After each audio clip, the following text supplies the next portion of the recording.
सर्वमङ्गलमाङ्गल्ये शिवे सर्वार्थसाधिके शरण्ये त्र्यम्बके गौरी नारायणी नमोऽस्तुते।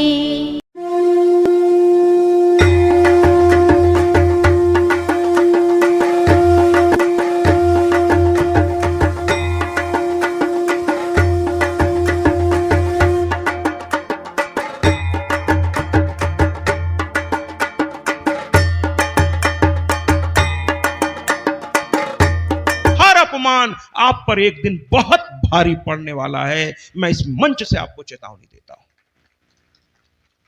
वो बड़े हैं महाराज, वो चुप हो जाएंगे, अपमान का घुंट भी पी लेंगे, लेकिन ये चीज आपको बहुत भारी पड़ने वाली। इससे तो अच्छा है वो नाराज होकर एक चांटा मार दें, वो सजा वहीं खत्म हो जाएगी। लेकिन अगर चुप होकर बैठ गए ना तो फिर ये सजा भगवान निर्धारित करेगा और वो बहुत कठोर होगा महाराज। बेहतर हो कि गुस्से में आके एक चांटा मार लें, वो सस्ते में निपट जाएंगे आप। लेकिन अगर चुप हो करके रह गए तो चुप होने पर बहुत भारी पड़ता है महाराज, क्योंकि फिर भगवान जवाब देगा, बहुत भारी पड़ जाएगा। तो मैं हर बच्चों से कहता हूं, अपने घर के बड़ों को चुप मत करिए, उनका अनादर मत करिए, वरना आगे चलकर आप रोएंगे महाराज और कोई आंसू पोंछने वाला नहीं होगा, नहीं होगा कोई। ये बड़े हैं, अरे थोड़ा सा प्यार देके देखिए महाराज, अपना सब कुछ लुटा देंगे आप पर। किसी और से 10 रुपए मांग के देखिए, पहली बात तो देगा नहीं, और देगा तो उसकी कीमत आपसे वसूलेगा, चाहे वो किसी रूप में वसूले। लेकिन ये माता पिता, ये चाचा चाची, ये नाना नानी, ये दादा दादी, ये जितने भी घर के रिश्ते हैं, ये जितने भी घर के रिश्ते हैं, इनका सम्मान करिए महाराज। अपना सब कुछ आपको हंसते हंसते दे देंगे, इनके चेहरे पर आप सिकन नहीं देखेंगे, इनके चेहरे पर आप सिकन नहीं देखेंगे। लेकिन किसी और से मांग के देखिए, पता चल जाएगा कि पैसे की वैल्यू क्या होती है। तो महाराज सावित्री पीछे पीछे जा रही है। सत्यवान ने कहा, यमराज ने कहा, तुम मुझे देख पा रही हो? तो कहने लगी, हां देख पा रही हूं। तो इनको बड़ा आश्चर्य हो गया महाराज। फिर पूछा, क्या वास्तव में तुम मुझे देख पा रही हो? तो उसने फिर कहा, हां देख पा रही हूं। कहे, पुत्री तुम चाहती क्या हो? और हम लोगों ने जो कथाओं में पढ़ी है या सुनी है, मैं आज उस बात को काटता हूं महाराज। मैंने कहा ना, मैं थोड़ा अलग ही विचारधारा का व्यक्ति हूं। ये जो प्रथा चली आ रही है भेड़िया धसान, यानी एक भेड़ के पीछे दूसरी भेड़ सर झुकाए, बस वो जा रहे हैं तो हम भी जाएंगे महाराज। नहीं नहीं, हम लोग बुद्धिजीवी हैं। आज इस बात को इस मंच से मैं नकारता हूं। जो कथाओं में कहा जाता है या सुनाया जाता है कि सावित्री ने बातों में ऐसा फंसाया यमराज को कि यमराज गलती से ये कह बैठे सौभाग्यवती भव, और वो फंस गए महाराज। अरे महाराज, क्या क्या क्या कर रहे हैं आप? क्या कह रहे हैं लोगों से आप? अरे यमराज हैं, वो धर्मराज हैं, उनको कोई बातों में फंसा सकता है? अगर ऐसे बातों में फंसाने लगे तो इतने बड़े ब्रह्मांड की पूरी हिसाब किताब उनको रखना पड़ता है। वो बातों में किसी के फंसने वाले हैं? इतने वो नादान हैं कि आप उनको बातों में फंसा के वो ले लेंगे जो वो नहीं चाहते। और दूसरी ओर सावित्री जो है वो स्वयं मां भगवती है। वो किसी का अपमान कैसे कर सकती है या किसी को धोखा कैसे दे सकती है? हकीकत कुछ और है महाराज। सावित्री ने एक बार भी नहीं कहा कि मेरे पति को मुझे वापस कर दीजिए, एक बार भी नहीं कहा है। मैं आपसे कहता हूं, किसी भैया जो लोग बात कर रहे हैं, कृपया निवेदन है, आज आखिरी दिन है, कृपया हमें अच्छे से, जो भक्त बैठे हैं उन तक अच्छे से एक कथा पहुंचा लेने दीजिए। मैं तो पूरी तैयारी से आया हूं, बस आप मुझे सहयोग तो दें। बाकी आपने देखा कथाओं में, मैं ये नहीं कहूंगा कि मेरी कथाओं में वो जानती थी कि ये कहना उचित नहीं है। कोई अगर आपको प्यार करे तो आप उससे ऐसी चीज न मांग बैठें जिसे देने में उसको दुविधा हो जाए। मैं आपको एक छोटा सा उदाहरण देना चाहता हूं। भाजपा के बहुत बड़े नेता हैं, बड़े आदरणीय हैं, अमवा गांव के हैं और वहां के विधायक जी के बहुत खास हैं। मैं बता चुका हूं कि उनके गृह निवास पे ही महेंद्र जी की कथा में मुझे रखा गया था और उनकी बड़ी इच्छा थी कि मैं उनके घर आऊं, लेकिन इस समय चूंकि कुछ चुनाव नजदीक हैं, अति व्यस्तता थी, वरना वो आकर के मुझे लेकर जाने वाले थे। लेकिन वो निवेदन करने लगे मुझसे फोन पर कि महाराज जी सब तैयारी है, लेकिन क्या करूं, आपकी कथा इतने बजे समाप्त होती है, अगर उस समय मैं घर से चला आया तो बहुत लेट हो जाएगा, फिर मैं लेके चलूंगा, तो मैं आपको संसाधन भिजवाने का प्रयास करता हूं और आप कथा समाप्त होते ही चले आइए। मैंने भी हाँ कर दी, नहीं होनी चाहिए, इसलिए मैंने अपना जाना ही कैंसिल कर दिया। मैंने कहा नहीं जाऊंगा, नरेंद्र जी को फिर एक बार तकलीफ देना पड़ेगा मुझे, क्योंकि और कोई तरीका नहीं है यहां से जाने का। नरेंद्र जी सुनेंगे तो कहेंगे अरे महाराज जी बताए होते, लेकिन कोई मुझे, अगर आपको कोई प्यार करे तो आपको यह ध्यान रखना होगा कि आपकी वजह से उसे तकलीफ ना हो। प्यार एक तरफा नहीं होना चाहिए, प्यार दो तरफा होना चाहिए। आप उनका सम्मान करें, वो आपका सम्मान करें, आप उनके सम्मान का सम्मान करें, तभी प्यार आगे बढ़ता है। जबकि इसके चलते वो लोग बड़े दुखी हुए कि आप आए नहीं, यहां की सारी तैयारियां धरी रह गई।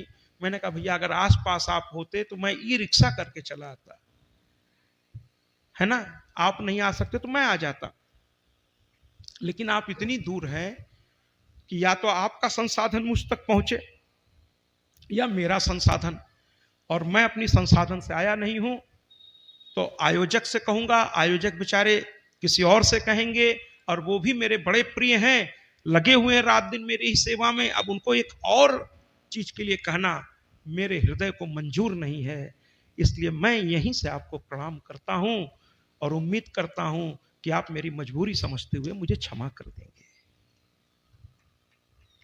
और मैं नहीं गया, मैं नहीं गया। और मुझे पता है जब मुलाकात होगी तो जो भक्त होता है थोड़ा उसे अधिकार होता है, हो सकता हो थोड़ा प्यार भरी कुछ बातें हों उनके हमारे बीच, मैं उसके लिए तैयार हूं। लेकिन किसी और को दुख देना या किसी और को परेशान करना उचित नहीं है। वो बेचारे खुद ही बहुत कुछ करते रहते हैं, रात दिन तो लगे ही रहते हैं। उनके प्यार को देख करके, उन आप सभी भक्तों के स्नेह को देख करके मैं नतमस्तक हूं, मैं नतमस्तक हूं। वो चाहे मेरी छोटी बहना हो, चाहे वो आदरणीय मीनू जी हो जो नरेंद्र जी की धर्मपत्नी है, आप सभी बड़े प्रिय हैं। और आज तो राजू जी ने भी न केवल अपना दिल खोल दिया है, बल्कि आज अपने घर का दरवाजा भी खोल दिया है।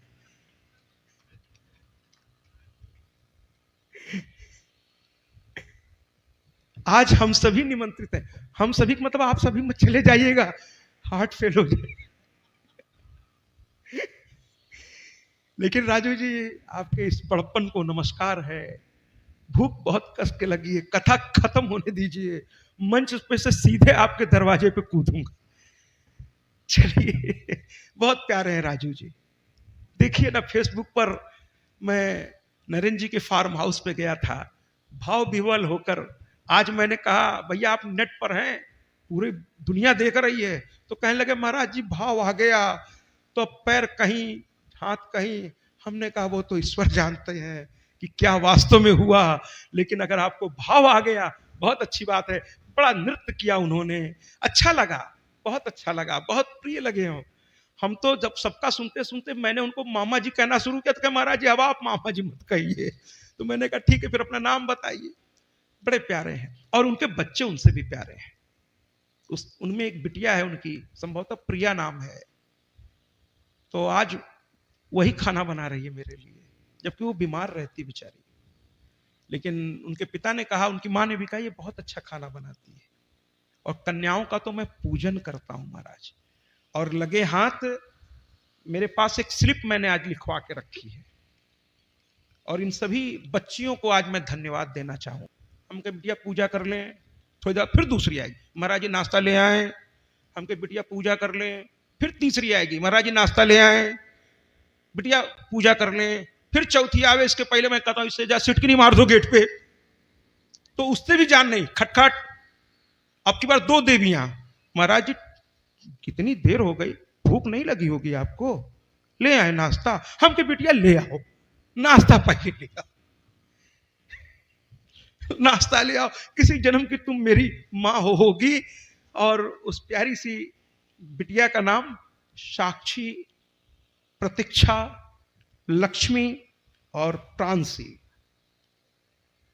ये चारों बच्चियां नाश्ता के पीछे पड़ी हैं या महाराज जी के मुझे नहीं पता, लेकिन नाश्ता को महाराज जी से मिलवा के छोड़ती। अच्छा लगा। बाकी प्रश्न उसने कहा कि कर्म क्या है, क्योंकि आप सभी कहते हैं कर्म करोगे तो ही अच्छा या बुरा फल प्राप्त होगा, तो वास्तव में कर्म क्या है। तो यमराज ने उत्तर, और उसने एक चीज और पूछ दी कि कर्म होता किससे है, कर्म होता किससे है। तो यमराज का जवाब था कि वेद में जो भी प्रतिपादित है, वेदों में जो भी प्रतिपादित है वह धर्म है, और वही कर्म का परम मंगलकारी साधन है। थोड़ा कठिन हो गया ना, मैं सरल कर देता हूं,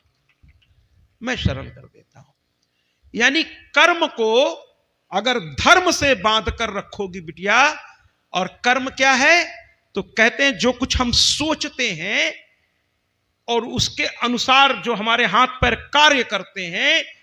कर्म को अगर अंग्रेजी के एक शब्द में समझाना हो तो जो डायरेक्टर्स फिल्म जो बनाते हैं तो सब सेट तैयार कर लेते हैं, कैमरा तैयार, लाइट्स, तो बोलते हैं ऑन कैमरा, कैमरा ऑन हो जाता है, लेकिन उसके पहले वो कुछ और बोलते हैं, लाइट्स ऑन हो जाते हैं, साउंड ऑन, साउंड्स ऑन हो जाते हैं, फिर कहते हैं ऑन कैमरा, कैमरा ऑन हो जाता है, और तब वो हीरो या हीरोइन को जो सामने एक्टिंग करने खड़ा है उससे वो कहते हैं एक्शन, और फिर वो एक्शन में आ जाते हैं।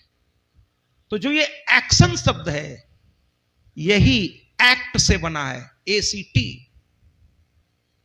एक्शन, एक्ट से बना है, यानी जो कुछ कर्ता द्वारा किया जाता है उस किए को ही क्रिया कहते हैं महाराज, और वही कर्म है। जो कुछ हम करते हैं वो हमारा कर्म है, अब वो सही है या गलत है वो धर्म से जुड़ा होकर के देखना पड़ेगा। ये थोड़ा सा कठिन तो हो गया, लेकिन उम्मीद है आप कुछ समझ पाए होंगे।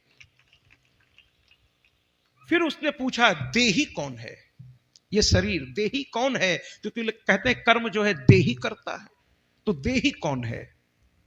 तो उनका जवाब था कि कर्म करने वाला जीव ही देही है, कर्म करने वाला जीव ही देही है।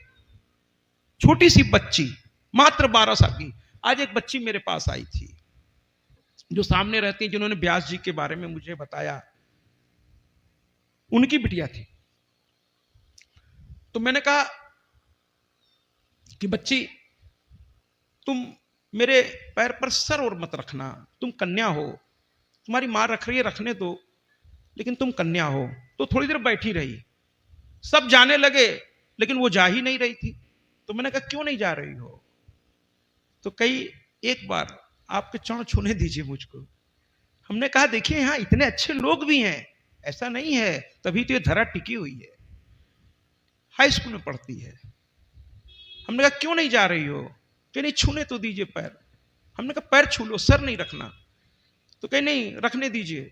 हम कहे क्यों, ऐसा क्यों चाहती हो, तो कहने लगी मुझे आपके चरणों से एक आशीर्वाद चाहिए, मैं शिक्षा में तेज हो जाऊं और ये तेज मुझे आपके चरणों से प्राप्त हो जाएगा।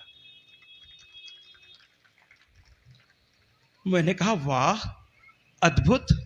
मैं उसकी ओर देखने लगा, उसकी शब्दावली इतनी साहित्यिक नहीं थी, मैंने साहित्यिक थोड़ा उसको कह दिया, लेकिन उसके भाव पूर्णतया यही थे महाराज, पूर्णतया यही थे। धन्य है ऐसे माँ बाप जिनके घर में ऐसी संतानें हैं, धन्य है ऐसे माँ बाप। तो सावित्री ने भी एक के बाद एक प्रश्न करना शुरू किया और फिर कहना शुरू किया कि ये भोग क्या है। लोग कहते हैं ना भोग, भाई सुख भी हम भोगते हैं और दुख भी भोगते हैं। ये भोग क्या है? क्या इसे आत्मा भोगती है या ये शरीर भोगता है? तो धर्मराज चकरा गए। 12 साल की लड़की, ऐसे ऐसे प्रसन्न हो गए धर्मराज। और फिर धर्मराज ने ज्ञान की गंगा खोल दी। जैसे आज राजू जी ने अपना दरवाजा खोल दिया हम लोगों के लिए, वैसे आज धर्मराज जी ने ज्ञान की गंगा खोल दी और फिर बताना शुरू किया। महाराज, सावित्री ने एक के बाद एक प्रश्न किया। अब मैं उस पर नहीं जाना चाहता, मैंने कागज रख दिया, क्योंकि अलग अलग जगह पर अलग अलग बातें होती हैं और यहां मैं सरल भाषा में जितना हो सकेगा प्रयास करूंगा।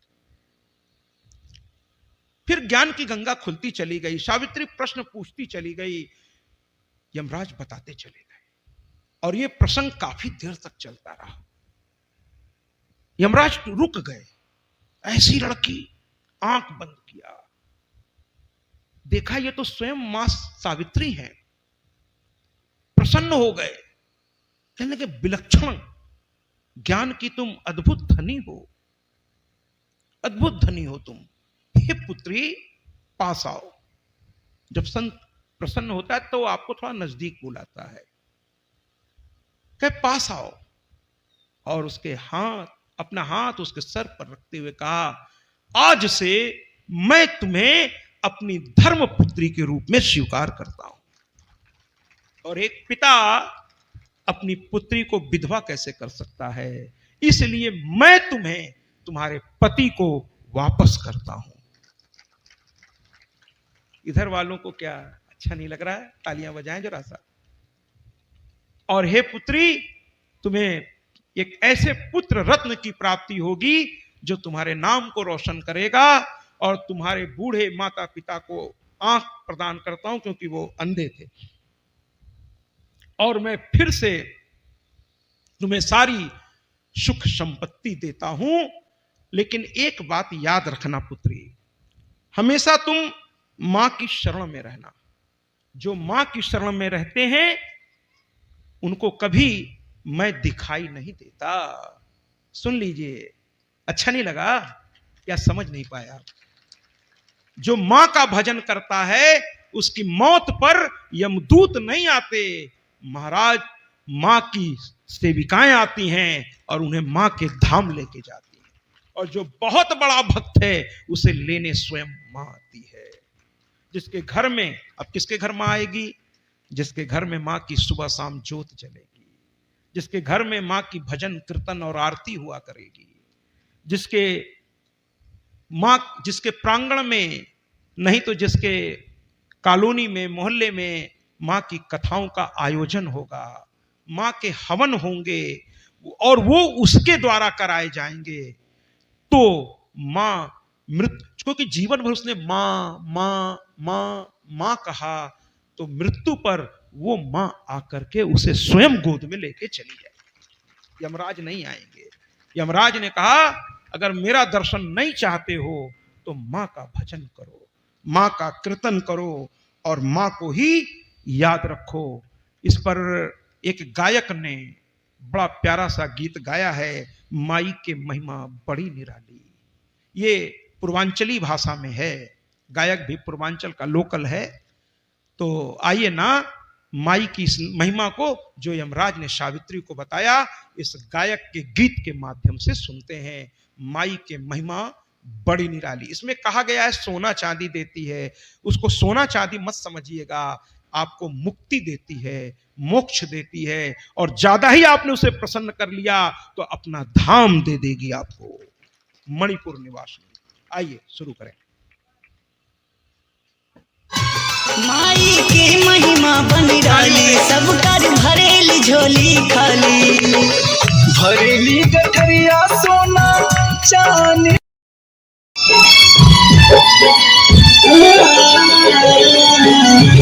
दुखिया की दुख से याद मैया, खेवैया काटे दुख परेशानी के काटे दुख परेशानी के तेरा बखानी योग्यता इतनी बढ़ाओ कि एक दिन तुम्हारा दर्शन भी हम प्राप्त कर सकें। तो सबसे अंतिम कथा आज की मां तुलसी की, मां तुलसी की, क्योंकि 9वें दिन आते आते मैं भी बहुत थक जाता हूं। बड़ा हैट्रिक होता है हम लोगों का कार्यक्रम, कथा, फिर भक्तों से मिलना, फिर दिन में लाइव क्या गया क्या नहीं गया, ऑन एयर क्या हुआ उसको चेक करना, उस फर्म से बात करते रहना कि क्या गलती हो रही है उसको फिर से चेक करो, फिर सही करो, दिन भर व्यस्तता, रात को थोड़ा सोना, फिर सुबह उठ जाना, फिर वही काम करना, सुबह थोड़ा सा एक हिसाब से स्वल्पाहार लेकर के दिन भर रहना, फिर रात में कथा के बाद पूर्ण भोजन को प्राप्त करना। तो 9वें दिन तक आते आते हालत बड़ी विचित्र हो जाती है। वो मेरा हृदय जान रहा है कि, और ऊपर से कल बिना जल के रह गया, थोड़ी तबीयत भी, लेकिन माँ की बड़ी कृपा है कि कथा में कोई व्यवधान नहीं आ रहा है, बल्कि और आनंद के साथ कथा हो रही है। महाराज मेरी साधना पूर्ण हो रही है। तो माँ तुलसी की कथा बड़ी प्यारी है, माँ की कथा, लेकिन काफ़ी बड़ी है इनकी कथा। मैं कोशिश करूंगा छोटे में आप तक पहुंचाऊं, लेकिन इतना छोटा नहीं करूंगा कि इसका आनंद मर जाए, उतना छोटा भी नहीं करूंगा, चिंता मत कीजिए, पूर्ण कथा आप तक पहुंचाऊंगा। राजा धर्मध्वज थे और उनकी पत्नी थी माधवी। जहां पति पत्नी दोनों, मैंने कल भी कहा, दोनों ही भक्ति प्रधान हों, एक अगर पीछे हटे तो दूसरा कहने लगे नहीं भैया ये काम होना है ना, माँ की जोत जलानी है, माँ का हवन करना है, आप समय निकालो।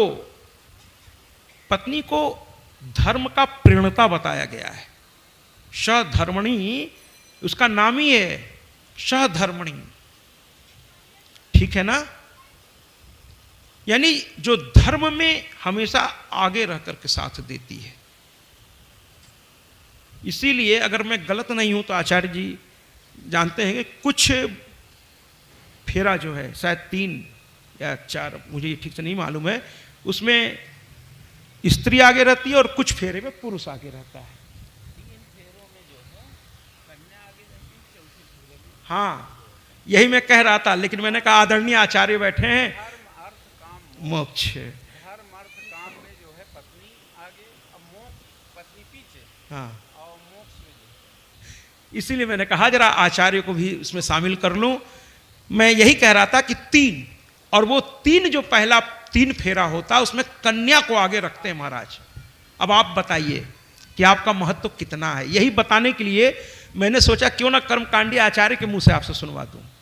आप कहेंगे महाराज जी तो कथा कर रहे हैं, कह दिया। तो हमने कहा जो लोग रात दिन विवाह करवाते हैं, जो कर्मकांडी आचार्य हैं, मैं उनके मुख से आपको सुनवा देता हूं कि 3 फेरे में कन्या आगे रहती है। क्यों नहीं लड़के को पहले, बारात लेके कौन आए, लड़का, हर जगह लड़के को आगे करते हैं, लेकिन जब फेरे की बात आती है तो पंडित जी, लड़का जब आगे बढ़ता है तो पंडित कहते नहीं तुम पीछे जाओ, पीछे जाओ तुम, और कहते तुम बिटिया आगे आओ। लड़का चकपका जाता है, अरे अभी तो सब हमको करते दूल्हा दूल्हा दूल्हा दूल्हा दूल्हा दूल्हा, ये पंडित जी एक घुड़की लगा दी, एक झटके में सब उतार दिए, तुम पीछे जाओ, कन्या बिटिया तुम आगे आओ। ये है आपका महत्व। आप अपने महत्व को समझिए, आप अपनी शक्ति को पहचानिए महाराज। आप आगे चलती हैं, ये आपके पीछे चलते हैं। तो पतिदेव अगर इस बात को कभी भूल जाए तो शादी की वीडियो उनको दिखा दीजिएगा कि देख लो, पंडित जी भी सबसे पहले हमको कहे आगे चलो, है ना, तुम पीछे पीछे हो। तो धर्म में अगर पति व्यस्तता की वजह से थोड़ा पीछे हट रहे हो तो आप कहिए कि चलते हो मेरे साथ कि नहीं। हाँ, ऐसे तो नरेंद्र जी बहुत ही आदरणीय हैं, लेकिन एक दिन उनकी धर्मपत्नी, वो थोड़ा भीड़ में कहीं व्यस्त थे और इधर आरती शुरू हो गई। उनकी धर्मपत्नी ने आरती दिखानी शुरू की। नरेंद्र जी को जैसे ही पता चला वहां तो दौड़ते हुए आए, है ना, और आके आरती पकड़ ली साथ में। तो पत्नी और पति का संबंध बड़ा प्यारा होता है, दोनों एक दूसरे के भाव को समझ जाते हैं। उनको एहसास हो गया मेरी पत्नी आरती लेकर खड़ी है और मुझे पहुंचना है, और उस दिन के बाद से वो रेडी रहते हैं, आस ही पास रहते हैं कि जैसे ही वो थाली पकड़ेंगी वो आ जाते हैं, तुरंत बेचारे आ जाते हैं, जबकि उनकी जीवन शैली बड़ी व्यस्ततापूर्ण है। और मुझे बड़ी खुशी हुई कि दोनों मिल करके दुर्गा पूजा करते हैं महाराज अपने फार्म हाउस पर। रात के 12 बजे तक वहाँ रहते हैं, सुबह 4 बजे फिर आ जाते हैं। अब आप अनुमान लगा लीजिए कि वो 9 दिन कितना सोते होंगे। तो लक्ष्मी घर में ऐसे नहीं आती, लक्ष्मी इस भाव से आती है।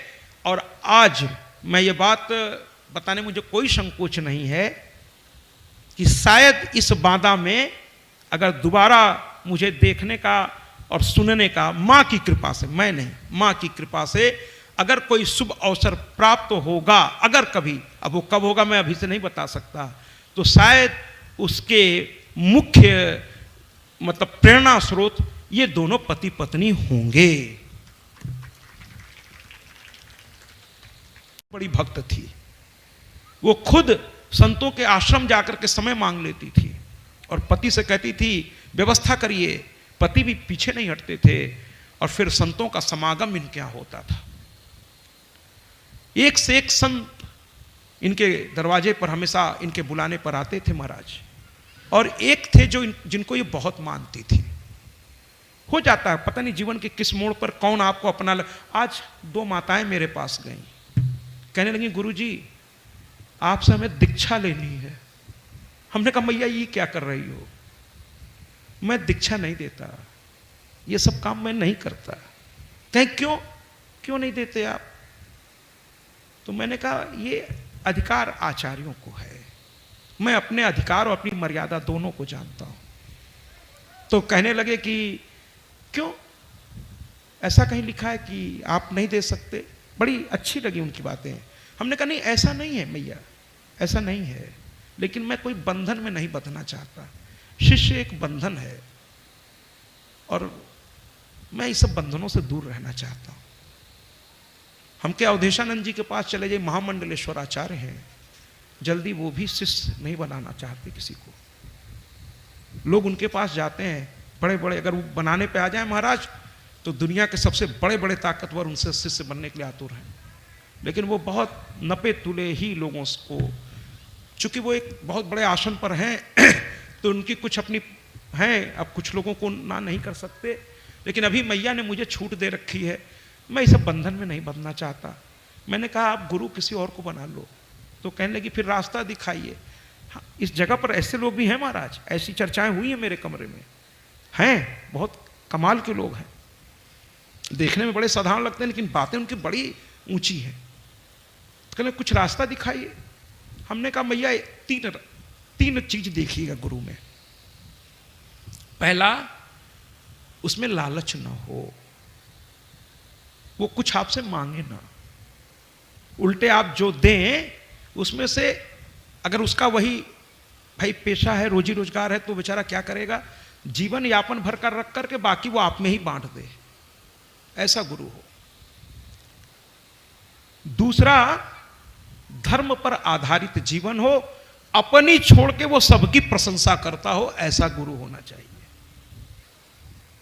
और तीसरा, जो हमेशा अपने इष्ट के बारे में ज्यादा बात करे, अपने इष्ट के बारे में ज्यादा बात करे, बाकी दुनियादारी या किसी और के बारे में या स्वयं के बारे में भी ज्यादा बात न करे, बल्कि ना करे, ऐसा गुरु बनाइएगा।